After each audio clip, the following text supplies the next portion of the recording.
विमल, पोलो, जोमा केसरी, हर पल मनाओ केसरी त्योहार। नमस्कार, आप देख रहे हैं राष्ट्र की बात। आपके साथ में हूं मानक गुप्ता। राष्ट्र की बात में आज बहस होगी देश में साइलेंटली या सीक्रेटली चल रहे सामान्य वर्ग के आंदोलन की। आप कहेंगे सामान्य वर्ग, वो कभी आंदोलन करता है क्या? किए हैं सामान्य वर्ग ने, पहले भी बड़े बड़े आंदोलन किए हैं। इस बार भी ऐसा लगता है सामान्य वर्ग की कुछ जातियां सड़कों पर उतर रही हैं। कुछ घरों में ही ये सोचने को मजबूर हैं कि आखिर ओबीसी, एससी, एसटी के लिए सारे राजनीतिक दल खड़े हो जाते हैं, हम लोगों के लिए कोई क्यों नहीं खड़ा होता? आखिर सामान्य वर्ग क्या वाकई इस समय देश के राजनीतिक दलों से, सरकारों से नाराज है क्या? लगता तो ऐसा ही है, और उसके एक नहीं कई उदाहरण हैं। आपको जल्दी से पहले 3-4 वजह बता देता हूं, या 3-4 संकेत जिनसे यह साफ पता चलता है कि देश के सामान्य वर्ग में या अगड़ी जातियों में या ऊंची जातियों के हिंदुओं में नाराजगी भी है, और वो इस समय मंथन भी कर रहे हैं। ताजा उदाहरण है, एक फिल्म आने वाली है, मनोज बाजपेयी की फिल्म है, नाम है घूसखोर पंडित। नाम भी ऐसा, नाम जैसे ही टीजर इस फिल्म का रिलीज हुआ, बवाल हो गया, सड़कों पर उतर आया ब्राह्मण समाज। घूसखोर पंडित। अभी यूजीसी नियमों में सामान्य वर्ग से भेदभाव का मसला ठंडा हुआ भी नहीं था कि इस फिल्म ने आकर एक बार फिर से ब्राह्मणों के, सामान्य वर्ग के जख्मों को हरा कर दिया। आपको याद ही होगा, उत्तर प्रदेश में बीजेपी के ब्राह्मण विधायक सीक्रेटली मीटिंग भी कर रहे थे, जिसके बाद बड़ा मुद्दा बना। पार्टी ने उन विधायकों को वार्निंग भी दी कि इस तरह की हरकतें मत करिए।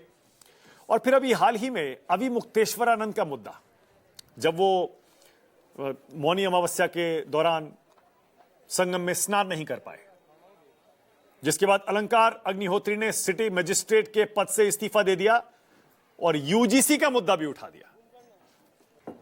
क्या वाकई सामान्य वर्ग अब धीरे धीरे बेचैन हो रहा है क्या? राष्ट्र की बात में आज मुद्दा यही है। सबसे पहले आपको बता दूं, ये कौन सी फिल्म है जिस पर यह विवाद चल रहा है, ताकि, और ये जो लोग सड़कों पर उतरे हैं सामान्य वर्ग के, खासतौर से ब्राह्मण, ये क्यों उतरे?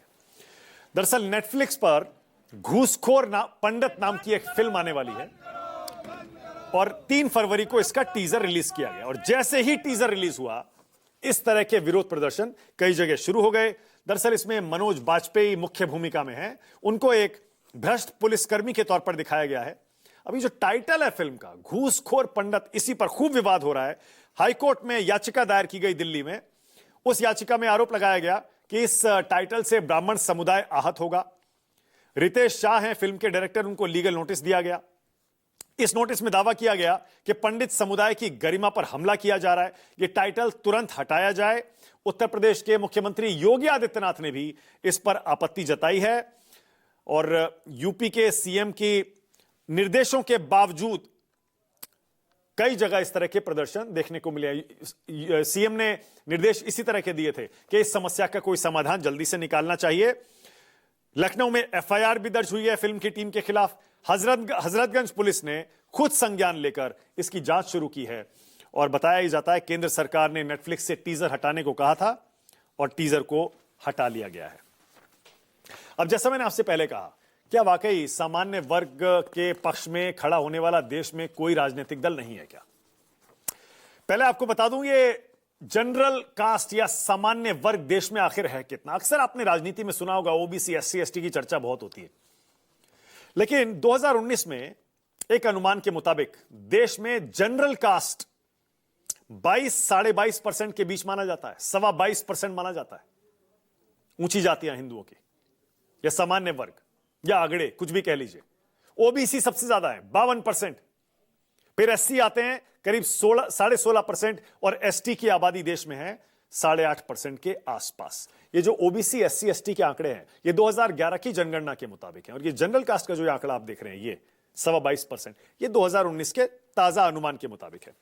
अब बहुत सारे लोग सोचते हैं कि जनरल कास्ट में वो आते हैं या नहीं आते हैं। मोटे तौर पर सामान्य वर्ग में कौन कौन सी जातियां आती हैं, आपको थोड़ा सरल भाषा में समझाने की कोशिश करता हूं। जैसे ब्राह्मण तो आते ही हैं, फिर राजपूत और क्षत्रिय, वैश्य और कायस्थ।